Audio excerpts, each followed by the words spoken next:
আমাদের ইচ্ছা করে এই সমস্ত খেলনাগুলির মধ্যে খেলতে, কিন্তু ইচ্ছা করলেই তো আর হবে না। আমাদের বয়সে তখন এগুলা ছিল না।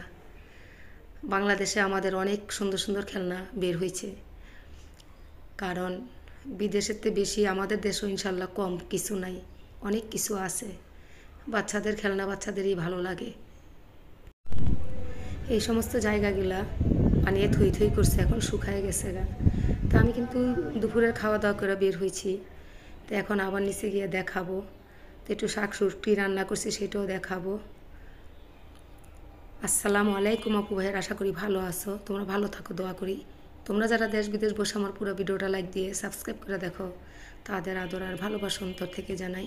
আজ একটা সুন্দর ব্লগ নিয়ে আসছি। তো মেলায় আসছি, আলু ভাজা খাবো, সেটা একটু দেখাবো। এত সুন্দর করে হ্যাঁ সে আমার 1 কেজি আলু নষ্ট করছি, জানেন না।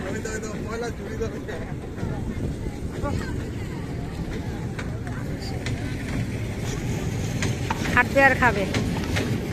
এটি কি দিচ্ছেন ভাই? বেসন নাকি অন্য কিছু? আরো হুদা বেসন আর ময় মশলা না?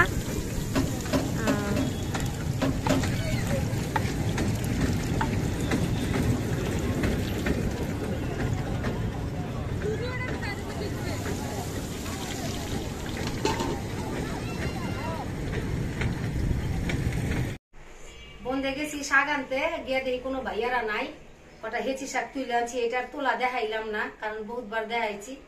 এই কটা শাক আনছি আমি, আবার এই যে লুটকা শুটকি দিয়ে রান্না করবো। এখন আমি এই শাক দেখলে আমার লোক সামলাইতে কাটবা নাকি?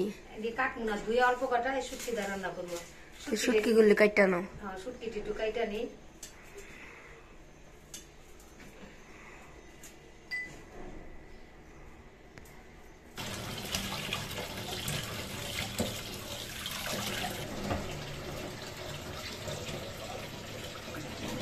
খাইতেও মজা। তাই আমি সবসময় শাক তোলাটা দেখাই, আজকে দেখাই নাই। গেছিলাম ভাইয়ের কাছে কতটি শাক আনতে, গিয়ে দেখি ভাই নাই। কালকে যাবো, আবার কিছু লাল শাক নিয়ে আসবো। না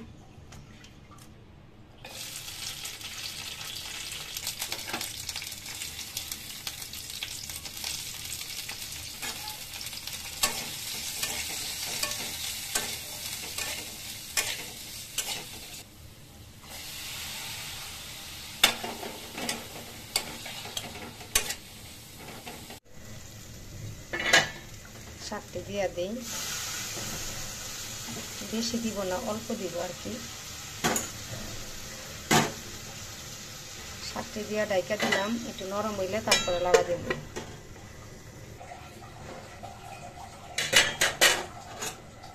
দেখো কত সুন্দর পানি মিটা গেছে গা। এইসব শাকগুলা যেহেতু এগুলি আমরা টাগাই বলি, কচু টুকা না কেউ বলে, এটির উপরে হয়তো এই জন্য এই শাকগুলা পানি দেওয়া লাগে না, পানি ছেড়ে দেয়।